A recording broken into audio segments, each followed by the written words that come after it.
Hi, everybody. So, for this final discussion, I wanted to do a callback to Shylar's week 2 video. I chose her video because she talked about how children's literature can leave different impressions depending on who's reading or watching it. I really liked how she asked her own kids for their perspective and explained their reasoning behind whether it was Jungian or Naudmelman's lens. And her video really stuck with me because it actually used children's opinions in children's literature.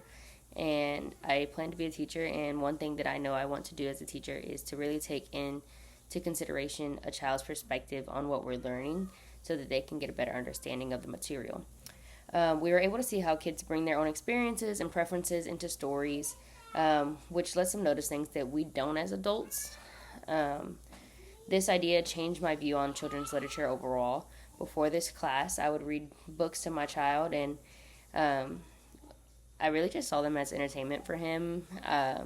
It was something to do right before he went to bed that was a little less stimulating, but I really saw them just as entertainment. This class and the discussions have challenged me to really look for those hidden messages and lessons that they have in them, no matter how long or short the stories are.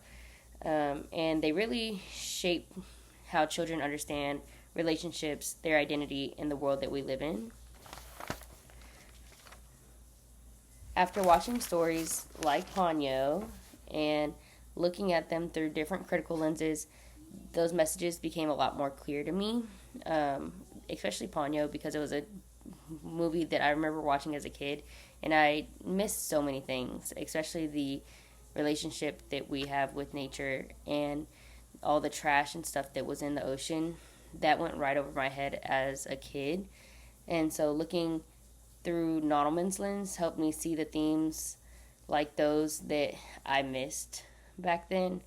For my capstone, I want to somewhat do what Miyazaki did and retell The Little Mermaid, but through a modern lens. And my argument is really based on having stories for my son to teach him to value his voice and to carefully think about the choices that he has in life.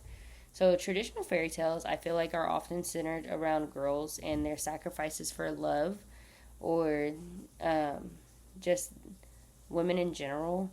By retelling the story as the Little Merman, I can encourage readers to question why certain themes are often gendered and certain stories are often gendered in fairy tales, and to give my son a perspective that we don't see too often where the main character in a storyline like this is a boy.